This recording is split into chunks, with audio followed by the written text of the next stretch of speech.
Welcome to the Bluegrass Blues podcast, episode 28. This is Amy. And I'm Jesse.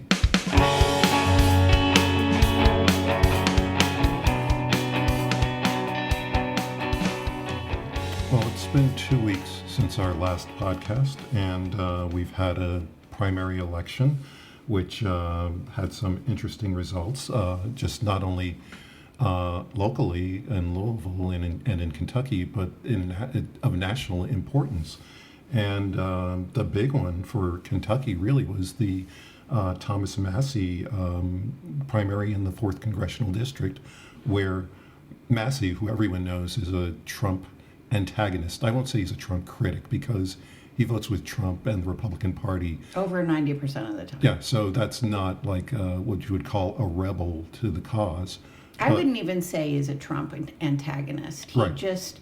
He leans libertarian and he has his own viewpoint, and he's not going to be swayed to just lockstep with all the Republicans on raping children and putting the nation in more debt and getting into unjust wars.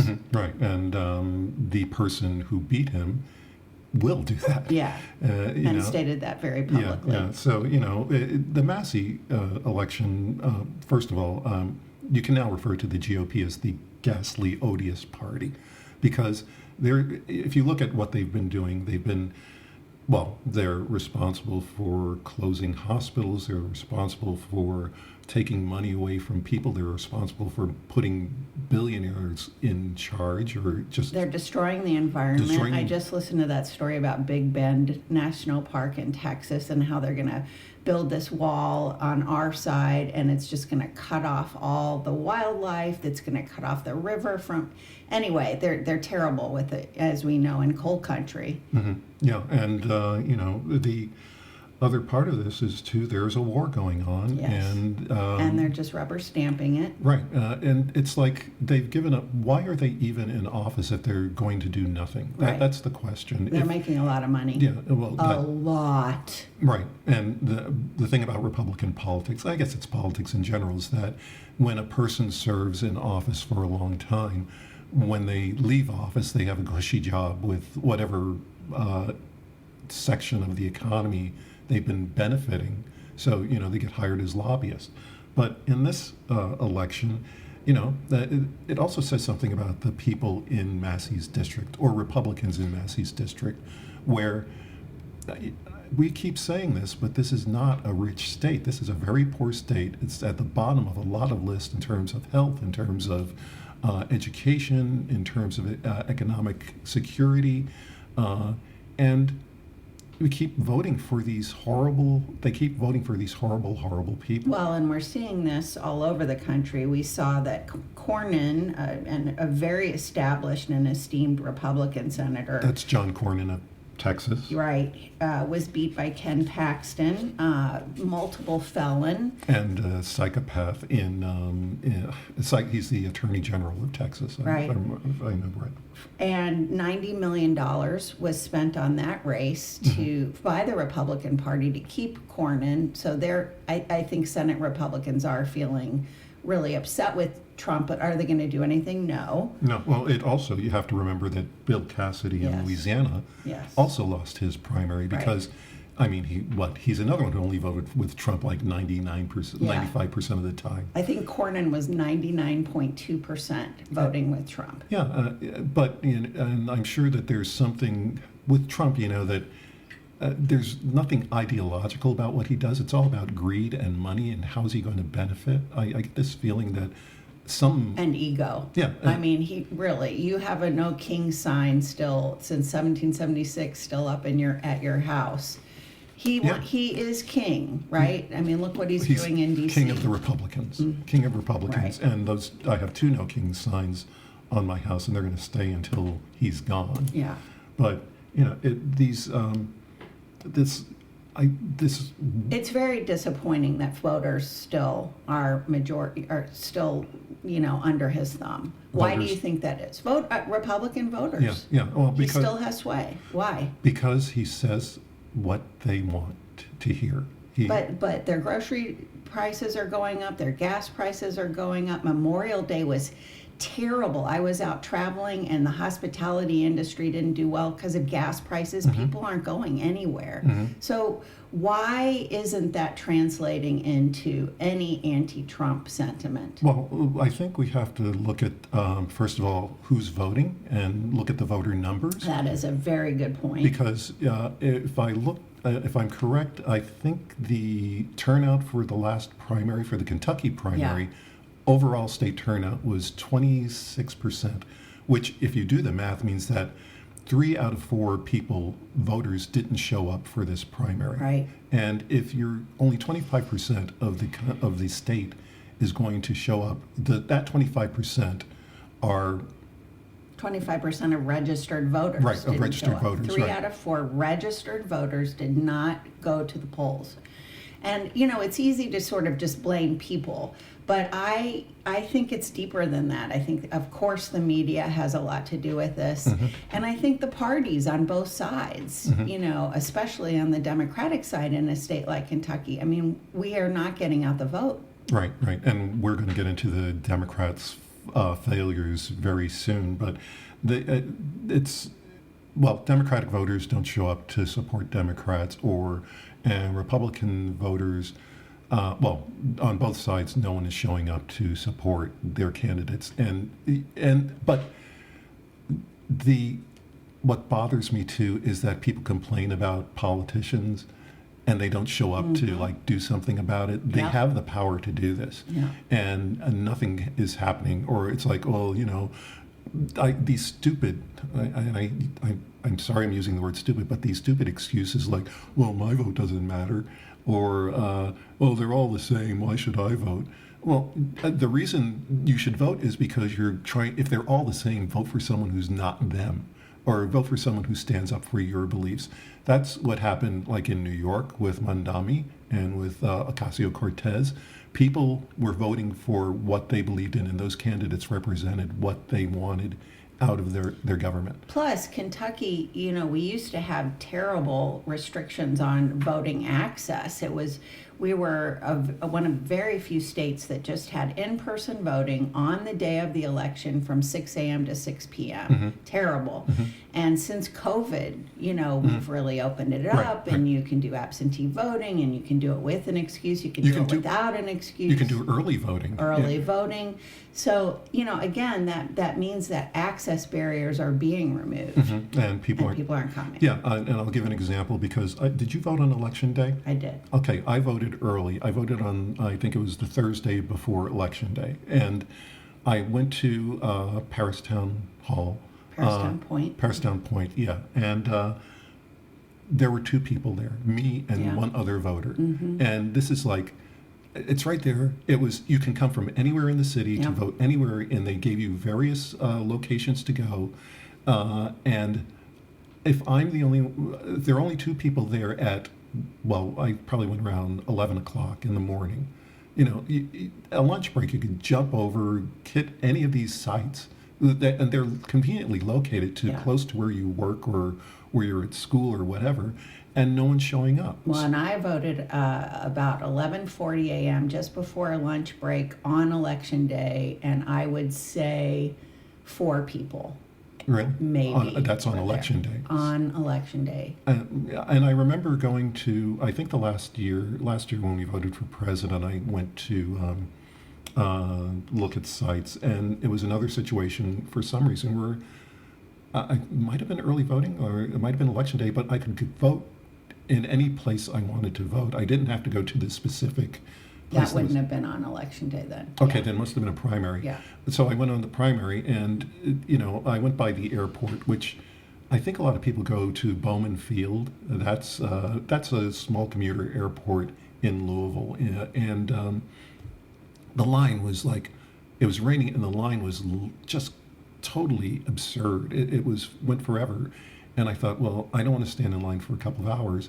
So I just drove to another site and I voted there. Yeah. And there are people who are going to see long lines in these situations and think, well, I tried. It was too long to wait. Again, just to clarify, you wouldn't have been able to do that on a primary election day or a general election day. You would have been early.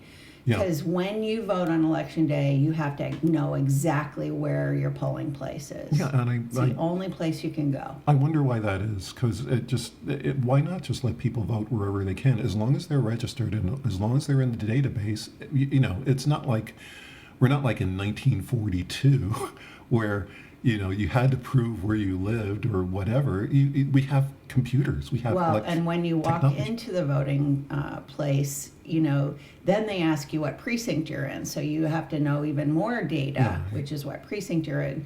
Now, once you get to the right voting place, they will look you up and they'll point the direction to the direction of where your ballot is. And because they're doing that because each polling place has a different candidate list. Like if you're voting for council, right, you're not going to get the council for other Metro parts of the council. city. You're going to get the part that represents your part of the city. Right. So, or state rep would be that way, state senate, things like that. Yeah, and I'm just wondering, we were talking about Massey, but what's he going to do next? Because I see that he's registered to run in the next congressional election. And I thought that it was funny that he and Marjorie Taylor Greene are in Costa Rica, or were just in Costa Rica together, and they just took pictures with each other. So they're colluding. Oh my God! Yeah, they're probably, you can't make this stuff up. They're probably plotting to take over the Republican Party, which I'm going to say this now is not a good thing. Yeah. Because they're also they are both people I would never vote for.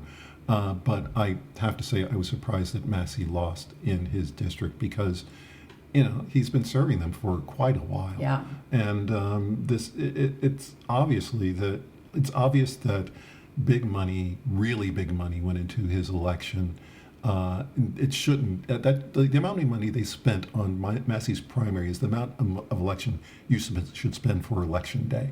And it's just ridiculous. So now the 4th Congressional District has a choice between a rabid Trump supporter and I don't know who's running against on the Democratic side, honestly. I don't know either. And it's a pretty red district. Yeah.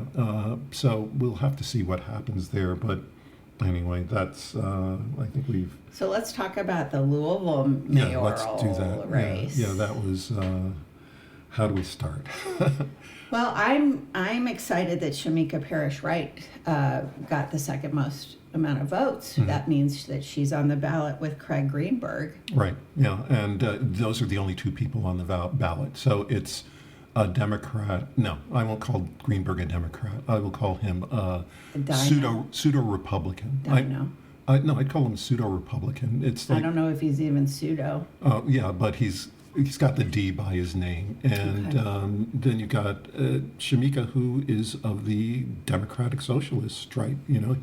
She would be like someone who's voting with Mandami and with Ocasio-Cortez. Well, and I just want to say that she is truly a candidate of the people, the people, by the people.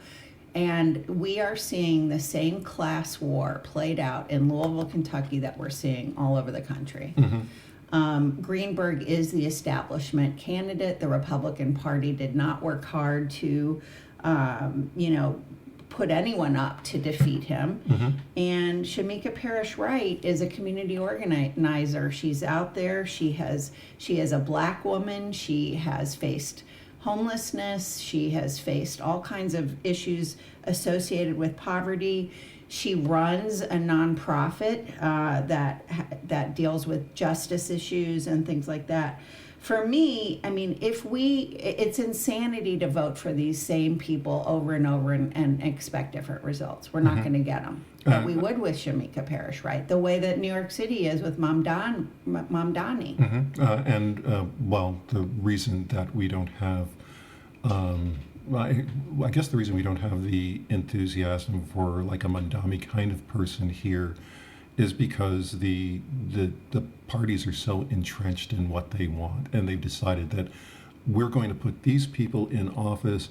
You really don't have a voice. We'll pretend you have a voice, and but we know what the outcome's going to be ahead of time. And I think that when you're in that kind of situation as the candidate opposing that, you have to really go hard at the party itself. You have to go hard at what's wrong with the politics of our community. Right. And Attica Scott does a really good job of Yes, she that does. Excellent. She had a piece on Substack, which we'll link, on just how the Democrats in the Louisville area, the Democratic Party in Louisville, have failed us. Well, not just in Louisville. I mean, But yeah, statewide, yeah. She does the math. I mean, in 2016 in the Kentucky House, Democrats held 53 seats. And 10 years later, in 2026, Democrats hold 20 seats. So net loss over a decade in the House, 33 seats.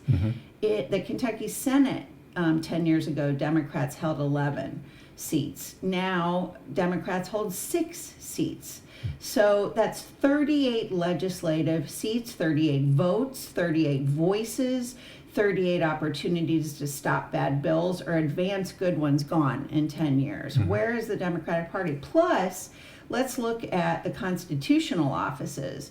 Secretary of State, Republican. Attorney General, Republican. Auditor, Republican. Treasurer, Republican. Commissioner of Agriculture.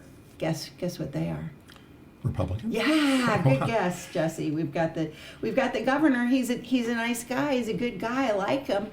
But all of his vetoes are even overridden by the supermajority. But let's point out why the governor isn't a Republican, and we've said this before, because when Andy Beshear he's of a political family. Yes. Steve Beshear was the governor of Kentucky. Yes. And Andy Beshear was running against Matt Bevin, who everyone thought was a total asshole. I think I read an interview once where after Bevin lost his election, a leading Republican was asked, why do you think Bevin lost? And he said something like, well, no one wants to vote for an asshole. Yeah, but why is it happening on the federal? Why is this happening? Why does Trump still have so much power? He's an asshole. Well, he's worse than an asshole. well, He's Trump- a child rapist. Trump has so much power because the Republican Party doesn't stop him. And, I was alive during Watergate. I remember Watergate very quickly, and Republicans stood up to the president then. And they weren't afraid of the backlash that would hit them. So why are they voting for assholes like Paxton? Why are they voting for, there are assholes everywhere in the Republican Party that are winning. Yeah, but the thing about the assholes in the Republican Party is that they're getting worse, and they're still winning. That's the problem. So this Bevin is a might even have won during the Trump era, honestly. Well, Bevin, that's a good point. But yeah, because Bevin was hated by everybody, but there wasn't a Trump around to push him through. Right.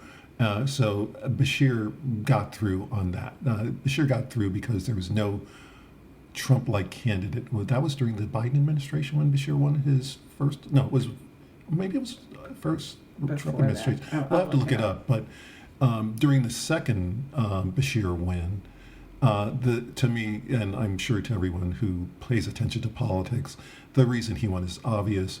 He was running against a black guy, and a black person is going to have a hard time winning a statewide race in Kentucky. Well, so we've that got brings- Shamika Parrish-Wright in Louisville, and now we have Charles Booker as the Democratic candidate for Senate. Right, for Mitch McConnell's open seat. Jesse, it just boggles my mind that we are still here, that racism is still as rampant as ever. And I don't know, why haven't we gotten beyond this? It's skin color, it's nothing. Well, it's propaganda also, and yeah, I'm going to blame media for this. Oh, well, get okay, this. go ahead. Trump was the president when Andy Beshear was first elected. But that was also during COVID. Yeah. And Well, it was in 2019. It was before. oh, COVID. just before COVID. But okay. I just don't think he was the Trump that we know now. Right. Yeah. Yeah. No. Well, let's He's see. so emboldened. 2019 was post-COVID, wasn't it? No, it was pre-COVID. Oh, It right. started in Because 2020. yeah. Okay. So yeah, that's right. So Okay, so go ahead though. I forget what I was saying, but anyway. Charles Booker, race, skin color. Oh yeah. Yeah. That's. It's going to be. I hate to be cynical. I don't want us to be cynical. I want everyone to get out That's- and okay. get out the vote Then we for shouldn't be Charles Booker and Shamika Parrish Wright. We So- cannot afford cynicism. So what should their message be? That's the question. We're here for the people. I mean, don't look, it goes beyond skin deep. I mean, we care about, affordable housing. We care about the price of gas and groceries. We care about, solving the opioid epidemic. We care about criminal justice reform. We care about, ICE taking our neighbors, and we care about these data centers that are going to pollute our water and make our energy rates go up. Well, Why aren't those things that would resonate with people? Well, I think the phrasing of it too has to change. It's like people have to, or these candidates have to say, "I see you. I know what you're going through. I am you." Right? I am and you. the people running on the Republican side don't see you. They aren't you, and they're just where the money goes is to the Republicans, because we have billionaires like Jeff Bezos, who last week said, when asked about why he shouldn't pay more taxes, because like school teachers in Queens is in New York, school teachers in Queens are trying to struggle, and his answer is, well, if I pay more taxes, then that's not going to help that school teacher in Queens. And that's just total bullshit. It is. It's total bullshit. But again, that's huge money. Jeff Bezos has $250 million that he can just spend and throw to whoever he wants. $250 million? No, I'm sorry, $250 trillion. Yeah, the numbers. It might even be more than that. See, now that that's how much. Yeah, that's it's how crazy. staggering it is. Where if I said $250 million, that should be enough to say, wow, this is ridiculous. Yeah. But he's got $250 billion. Honestly, the money since Citizens United, every day I'm getting, solicitations for money, and it wears people out. And then all this money that could be going to build housing, right? To repair roads, to make sure that our rural hospitals don't close, right? And that people get health care. It just seems just such a waste to me. Yeah, and going back to the Louisville mayoral race, Yeah. It's not just people like us who are pissed off at our party. The Republicans are pissed off at the Louisville Republican Party because they didn't support their candidate because the fix was in. They decided that they wanted Greenberg in office, and I saw this quote where it's like it blew my mind, where someone said, Greenberg really works well with Republicans in the legislature. And I'm thinking, well, you mean the Republicans who are taking away your health care? You mean the Republicans who are like taking away disaster services, or the Republicans who want your children to not be educated? This is a good thing. This is supposed to be a good thing. The Greenberg, the person who has let ICE into Louisville, and just he's encouraging it. That he will say he hasn't encouraged it, but the fact that he's letting paramilitary assholes run around the city and just steal people off the streets, kidnap people off the streets. And I want to tell you, I'm on a thread for community defense, and once again, we got a chat today about 3 agents from DHS in tactical gear walking around a neighborhood in the 40222 zip code, which is Eastern Louisville, which is Eastern Jefferson County. This is happening every day here, every day. And the mayor doesn't say a word about it. Whereas if you go to Minneapolis or to Chicago or to New York or other big cities that have ICE invading, those mayors are like, look, we're going to defend our people. If these guys come in with their masks and if they kidnap people, we're going to do something about it. Whereas Greenberg's like, okay, go ahead, people. You're cool. Let's just go around and terrorize. Well, and I want to get very specific about one issue that's really, really bothering me with the mayor. So the Arthur Street Hotel, which we know is in our neighborhood, if you will. Arthur Street Hotel is just off the Arthur Street exit on I-65. So it's really close to U of L. It's pretty, you can see it from the highway. Right. And then if you're going to like sporting events at U of L and stuff, Papa John's Stadium, or it's not Papa John's anymore, It's L&N Stadium, you'll see this, right? So it's not hidden away in the West End, you know. And so so in the $1.1 billion budget that the mayor just unveiled, the shelter needs about $1 million to continue operating, but it was eliminated. So it will shut down. And it helps hundreds of people every year experiencing homelessness secure permanent housing. And I know them well because Feed Louisville was born out of a relationship in the pandemic with Arthur Street Hotel to feed unhoused people, because when the pandemic happened, everything shut down. And so Feed Louisville, there are so many ramifications to closing something like this, right? Do we need another motel? All I keep seeing are hotels being built. I mean, really? Yeah, what are we going to do with these people? Yeah, well, I think they're building not building a hotel, but they're going to convert the Humana building to a 1,000-room hotel. Oh, I read that. Yeah. Yeah. So, okay, we don't need more hotel space, but we do need space for people who are struggling. And there's no effort to help people who are struggling, partly because they're not voters. They aren't able to vote because they have no residence to list as their home. Right. And I just want to mention that Shamika Parrish Wright, she is the executive director of Vocal Kentucky, and they work a lot on these justice issues. And she has been very vocal about talking about the lives of people that are going to be affected if this place closes. So, it's just another example of a developer mayor, Steve Poe's data center that's going to go in. Who's Steve Poe? Steve Poe is a kind of greatly hated developer in town by people who understand the classism and the segregation that has happened in this town. He's gonna make a lot of money on a data center that is gonna raise our utility rates, poison our water, and Greenberg, they're buds. And the other thing about data centers is that the people have no voice in where they're going either, and they're going into the communities that are going to suffer the most, the communities with the issues with housing and with education and we health. see rural communities now. Right. I mean, there's an enormous one being planned in eastern Kentucky now. And the good news is it seems like some really strong grassroots efforts by, nonpartisan efforts are happening. But, this is a lot of money. It's hard to fight this stuff.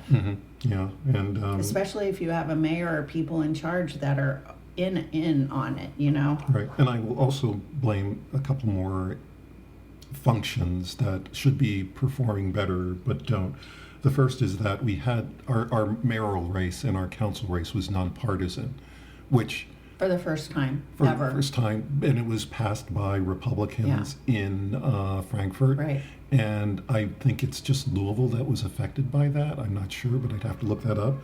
But the idea that you would have a nonpartisan ballot and not let, even on the ballot, you can have what you call a nonpartisan ballot where you put everybody on and list their party affiliation. Because if it's nonpartisan, it doesn't matter what you're voting for, but they don't even tell you the party affiliation of the people who are running. So, you're just stuck with it's a mystery. You don't know if you put a D or an R behind someone's name, you do know at least what their general process of thought is. They don't list that at all. So this is a very cynical play, since it's only Louisville, because we know Louisville's the big blue dot in this, and very democratic. And so just breaking it down by Frankfort, which has always been a tension between Louisville and Frankfort, although Louisville overly funds the state with our tax revenues. There's always been... Well, it's like the same on the national level, where the blue cities and blue states are the ones who are funding the red states. And the red states are saying, don't take our money, don't take our money. Well, the blue states are giving you money. And the blue states are now the enemy because Why? Because we're giving you money? Because they're woke. Yeah, because they're, well, yeah, well, and They support black people. oh no, brown and they support people, and they believe that women should have rights. Oh really? And, Reproductive freedom? God, no, and it's and like, maybe no detention facilities or kidnapping facilities. and they're in not their talking states? about putting Bibles in the schools every 5 minutes, or Right. the 10 Commandments on the lawn, or Right. whatever. I don't know. So that's one problem. The other problem, I always go back to the media for the problem here, and the Courier Journal is failing us severely. They decided a while back that they weren't going to endorse candidates or give any information on why you should vote for one person or another. And I think I said this in the last podcast. I just came from the San Francisco Chronicle a couple of years, well, not even, maybe less than 2 years ago, and I called up the Chronicle before their primary, and they had very detailed reasons on all the candidates running, why you should support them, and then they gave an endorsement at the bottom. We have no idea who's running in our elections anymore. All we know is that there are names that are sort of familiar, and we're looking for those names, and the Courier Journal doesn't tell us who these people are, where they come from, what their background is, what money they have, what their public service has been in the past. That's totally irresponsible. But that's what they've decided to do. So you've got a political system that doesn't advocate for their candidates on both the Republican and the Democratic side. You've got a news system that doesn't let you know who's running. So I can see why people are frustrated. But when you put all these things together, that's another reason why voter turnout is so low, because people are essentially saying, I don't know what's going on. I don't know what I should be doing. People aren't following politics every day. They follow it around election time, and that's the time you're supposed to tell them everything they need to know. And the Courier Journal isn't doing that. You're right. And I want to go back to the Kentucky Democratic Party one more time. Attica Scott she concludes her Substack article. She says, Kentucky Democrats, the right lesson is not to wait for the National Party to save us. Well, that's so true. What's the National Party doing? Right. Well, they did their autopsy recently. Exactly. The right lesson is to do our own honest accounting, to look at who we've centered, who we've abandoned, and that's a lot of people, what we've built and what we've let rot, and then do the hard, unglamorous work of building to win, building to last. That starts with an autopsy, real one, and a willingness to admit that this current Democratic iteration ain't working. We don't need another press release, website redesign, or another damn text message. Right. Or another fundraising text message. Give me $5, give me $10. Yeah. And for what? Yeah. We're not seeing the return on our investment as voters. We are just. This is hard work. It's unglamorous. Yeah. It's gritty. And well, let's see. The Democratic Party is failing us. The media is failing us. And what we're ending up with is a poor state with, terrible health outcomes, which I want us to talk about. Yeah. You want to go there now? Yeah, let's do it. Okay, so this is like a personal thing because it happened to me.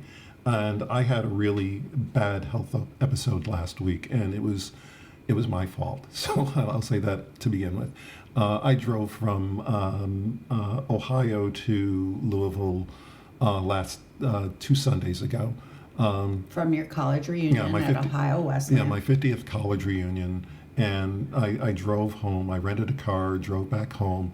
When I got home from Ohio, it was in the mid-80s. So I dropped my stuff off at home, and then I decided, okay, I'll drive to the airport and walk home because the airport's 3.5 miles from where I live. And I do a 5-mile walk pretty much every day. And so drop the car off, walk in the heat. It's 80 degrees, and it's 80 degrees, and I'm wearing a sweatshirt and sweatpants. Mid-80s, which is totally stupid. So the result is major dehydration and severely low blood pressure. And I'm on blood pressure medicine because my blood pressure a year and a half ago was severely high. So I get home and I'm feeling kind of woozy, and you check your blood pressure and it's like, oh, it's like 90 over something, which is bad because normal blood pressure is 120 over 80. And I rest a little, and then later in the day I decide, okay, I'm going to fill out all my exercise requirements for today. So that night I'm on the Peloton sweating, and then I realize I'm really dizzy. I'm really dizzy. My left side is feeling kind of tingly, and I'm throwing up. That's signs of either heat exhaustion, heat stroke, or stroke. But I didn't do anything. I powered through it, went to bed, and the next day I called my doctor. I go to my doctor on Tuesday and explain everything that's happened. I'm feeling a little better by then. And she says, you should go to the hospital to get an MRI, because if you're tingling, that's a sign of possible mini stroke, and that's not good. So make the arrangements for the appointment. But on Tuesday night, again, I overdid it. I filled my rings. I was sweaty, and I keep my bedroom really hot. It's 90 degrees. I'm sorry, I just can't deal with reality on these things. And I had a couple of gummies. And that night, I went to the bathroom around 3 a.m, and all of a sudden, all I know is I'm on the floor. My head is bleeding. There's blood on my chest. There's blood in the bathtub because I hit my head on the bathtub. And I get up to look in the mirror, and my face is covered in blood. My chest has blood all over it, and I pass out again. I black out, and in a few minutes after that, I realize I'm on the floor. How did I get here? So I get up a second time, and as I'm stepping, I fall down again. Blackout third time. So, all this combination of heat, low blood pressure, gummies, and I'm bleeding, and I hurt my shoulder. So I recover from that. When I get up the next morning, I clean the bathroom because it looks like a murder scene. It really did look like a murder scene. And I figure, okay, I'll get my MRI. And I got this schedule. They scheduled my MRI. The first message they sent me said 9:00 a.m. Friday. And I said, okay, that's cool. I can walk to the hospital from there, from my house, which is maybe 2 miles away. So I then later get a message that afternoon saying your appointment is at 9 p.m. on a Friday. Very odd to have an MRI at 9 p.m. on a Friday night. Right, yeah. Come on. It's obviously someone screwed up and typed the wrong thing or hit the wrong button. So I call and I say, yeah, you tell me 9 a.m., 9 p.m., what is it? And they said, oh, it's really 9 p.m. And, okay, 9:00 p.m. on a Friday night before a holiday, was that the holiday weekend last week? Yes. Okay, Yes. so you know what that means in a hospital environment. So I get to the hospital, it's 9:00, there's no one there. So I have to track down someone to say, hey, I have a scheduled MRI. They take me in, give me the MRI. I hurt my shoulder in the fall, so I thought, well, while I'm here, I'll go to the emergency room. And my son drove me to the hospital, so he sat with me. So they take blood, and they give me an x-ray, and then around that time, the computer system goes down. It's like a major hospital, the computer system goes down, or that's what they tell me. And so I'm waiting there, the computers come back up, and I have to get a CT scan for my shoulder and my chest to make sure there's no clots or anything. The CT scanner goes down for 3 hours. At 3 o'clock in the morning, I tell my son, go home, I will figure it out. So I get my CT scan, and At 6 a.m.? At 6 a.m., and it's clear, and they say, well, okay, nothing's bad, no clots, no brain bleed, no signs of stroke. And your arm, it looks like you aggravated an injury from the past. And I thought, oh, I did hurt my shoulder 10 years ago when I fell off a bicycle in Washington, D.C. So, no medication. I got some, like, maybe some pills earlier in the evening, but no prescription for any painkillers or anything like that. They just said, put some ice on it. And so I still have a hurt shoulder, and I put ice on it every night, and it's like really badly painful. But the thing I thought at the end of all this is that, for one, don't eat gummies anymore. And the second one was that they're closing rural hospitals throughout Kentucky. And if they're closing all the rural hospitals, where are people going to go? They're going to come to Louisville.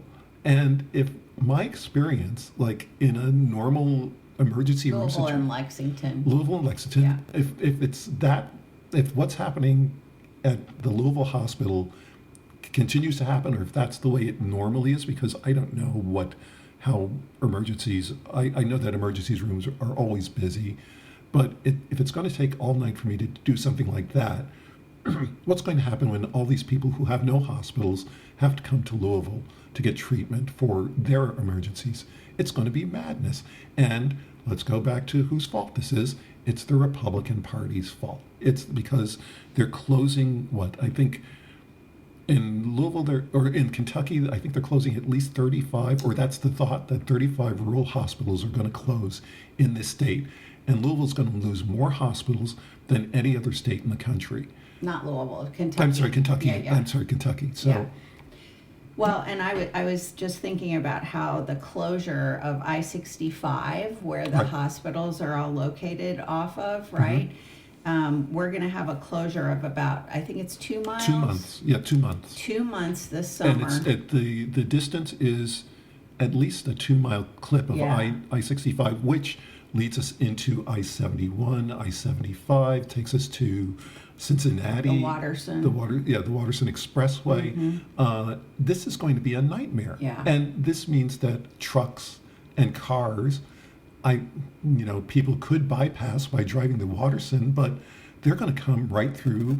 Old Louisville. Yeah. So Jesse lives in a house that was built in 1892. So these, we have all the most contiguous Victorian houses in any neighborhood in the country. Right. And then we have all these law, protections around, like keeping the historic glass and keeping, all this stuff. These houses are not meant for thousands of trucks to go by every day, and people's foundations are disrupted. Their windows break. All kinds of structural damage is caused because of this. And then hospitals. I mean, not to mention, how are people going to get to these hospitals? Right. And it's going to be really tricky. We should also reiterate that when you went to vote last time, they had closed off the access to the voting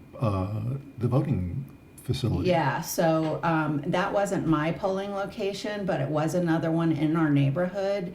And that was the day that the city, or whoever, I think it is the city, decided to close Ormsby, which is the street it was on, and do all this construction. And so people literally couldn't get to their polling location. That was really very poor timing, or if we want to be a little cynical, don't let those black people vote. Right, because if they vote, then they won't let us do things like put data centers in their communities. Right.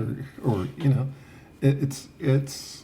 I'm not, that sounds conspiracy theory-ish, but I don't think they're even smart enough to do conspiracies. I just think they think, oh, well, if we do it there, it's not going to hurt the people that we care about. Yeah. So let's just do it. And if they complain, what are they going to vote us out? No, because they don't show up for the polls. Well, I think it's time for some uplifting comments. And I want to just talk about, I just did a trip to the Garden of the Gods. It's in the Shawnee National Forest in southern Illinois, right across the Ohio River. Just north of Paducah, actually. So about a 3-hour drive from Louisville, not very far. Beautiful, beautiful place. Amazing rock formations, views, waterfalls, flora, fauna, camping opportunities. It was really awesome. And I had this experience on Memorial Day weekend, very different from Jesse's experience. On the Saturday, it had been raining a lot, as anyone in this state knows. God, it has really been raining. Of course, we needed rain, and then it just didn't stop. And so we were camping. My tent leaked. My rain fly, which is supposed to be waterproof, was not waterproof. And so we got a lot of water in the tent. So we decided to pack up a night early. And I was driving out of the campsite, and I have a very low car. It's a little Honda Accord. And I scraped against some sticks and stones, perhaps, on my way out of the campsite, and it bent the undercarriage, like this plastic part, that covers the undercarriage of my car. And it's Saturday, and I have a 3.5-hour drive home, and it's Memorial Day weekend, and I'm like, oh my God, are there going to be any auto mechanics? And plus, it's very rural out there in Southern Illinois. But I didn't lose hope. We found a gas station, and went to a gas station, and there were these 3 guys, with baseball caps, getting stuff at the gas station. And I just walked in, and I just said, hey, do any of you live around here? And I told them about my low car and what I had done. And all 3 of these gentlemen, to a fault, they just said, well, I can fix it. And then one of them said, I have zip ties. And another one said, I have this. So these are customers in a gas station that were going off to probably a cookout at their aunt's house. And they took firewood that was out front of the gas station, and they said, drive up on this firewood. So one of my front tires was up on firewood, and all of a sudden this big guy is under my car. I mean, I was just thinking, what if the car shifts on the firewood? This guy's dead. So he's under my car. And then another guy handing him the zip ties is under the car. And then the other guy was like looking, and he was on the ground. One of them had really nice clothes on. And within 10 minutes, they fixed my car. I'm serious. And they got out, and I was like, can I buy you some beer? Can I pay you? And they were just overjoyed to be of service to me. I mean, overjoyed, as much as I was. And you know what I was thinking, and Jesse, you probably don't think these things as much as I do, but I was thinking, I'll betcha these guys don't vote the way I do. And this country is so polarized now for so many reasons. And at the end of the day, we're all just human beings, and they jumped at the opportunity to be of service, right? And so I really encourage us not to lose our humanity, and to always welcome each other and welcome conversations. I mean, I just read that, Trump's polling is so low among the white working class, which is odd because all of his candidates just won. But, there's so much that we have in common. There's more than we have in common than we don't have in common. Okay, now I have another fun story. So I have always wanted to go to Paducah, Kentucky. I know, imagine that. Paducah, Kentucky, small city in western Kentucky, but I've always wanted to go, and they have the National Quilt Museum. When I go to the Kentucky State Fair every year, I always see the quilts. They are so cool. And I went to the National Quilt Museum, and the quilts did not disappoint. They're from all over the world. They are such works of art. And then the downtown of Paducah is very LGBTQIA friendly. They have stickers in front of the establishment saying LGBTQIA welcome and blah, blah, blah. They had these gorgeous murals painted along the flood wall next to the Ohio River, sort of sharing pictorially about the story of Paducah. And then they had like signs in front of each of the murals. It was so awesome. And then I went to a local coffee shop called Etc., and it, very prominently displays LGBTQIA friendly. The guys in there were so nice to me. We talked a lot. And Paducah and I went to Big Eddie's. Big Eddie's for lunch. It's like a soul food restaurant. And I was there on Sunday of Memorial Day weekend. Everyone was coming after church. The black folk were coming from after church. The white folk were coming after church. And it was like a community in there. You didn't see, it was just, everybody was having so much fun, and the food was really good, y'all. I mean, cobblers and pecan pie and derby pie and fried chicken and fried catfish and hush puppies and all the things you can't eat anymore, Jesse. And with me and my gluten-free diet, I just eschewed it for one day because I really wanted some hush puppies, and they did not disappoint. So I had fun. Yeah, and what you're describing is the reality that we all have so much in common. It's like we're not like sitting in our bunkers ready to punch out anybody who's coming in with another opinion. I mean, people will get together and they will support each other when people are in trouble. I've seen stories recently where there was something that they were circulating where somewhere in Alabama, a black woman was at the doctor's office with her baby, and they told her to fill out paperwork, and she like couldn't hold the baby and do the paperwork at the same time. So this old white guy just took the kid and just held it while she was filling out the paperwork, and that was a national news story. I think it appeared on. And why is that a national news story? I like the story. We need more stories like that. But why would an old white man holding a black child Right, that's what I was make thinking. Why is that? national news? Because the media figures believe that we're so polarized that we hate everybody, or we hate each other, that we're not going to do like decent human interactions, that we're just going to like, oh, you got a baby that's not my color, I'm not going to help you at all.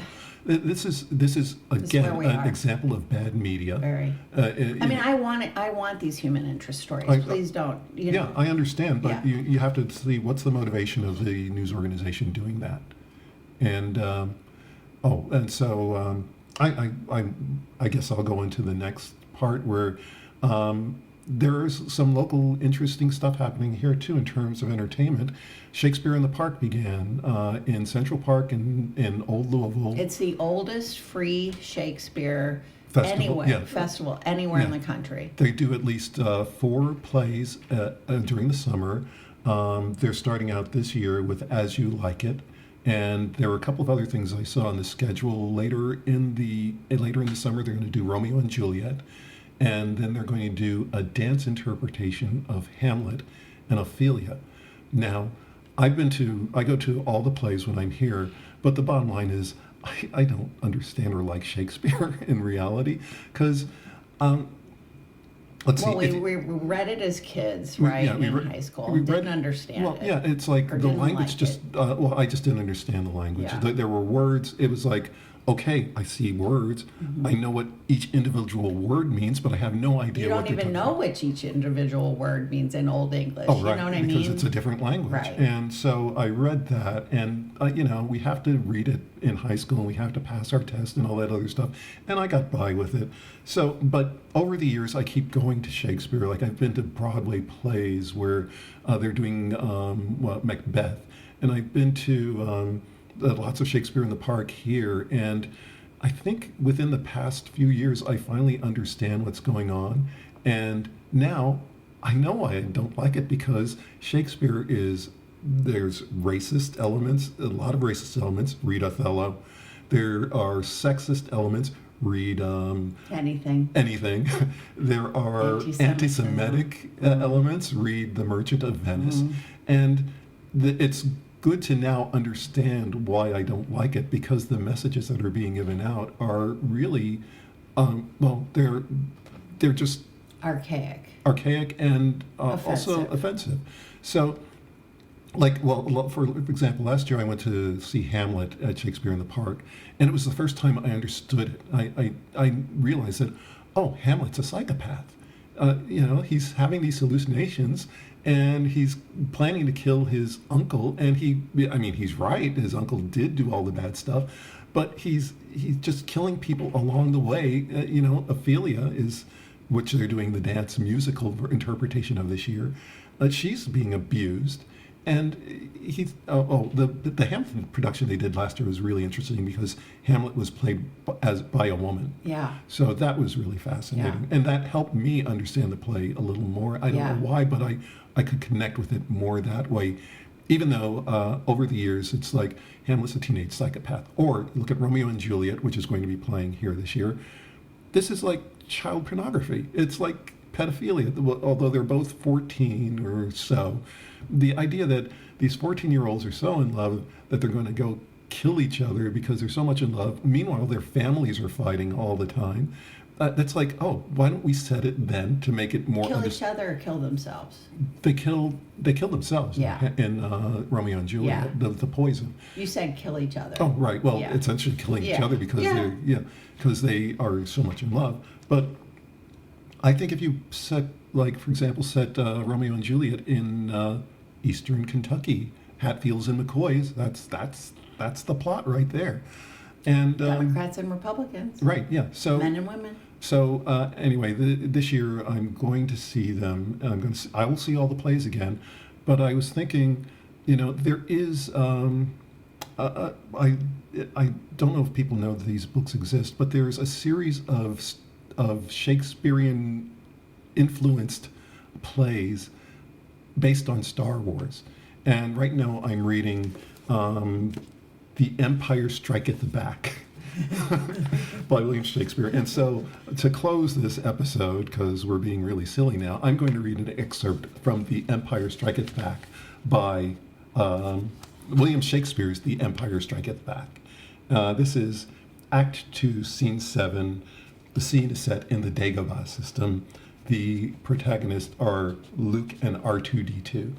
And I'm going to begin with Luke.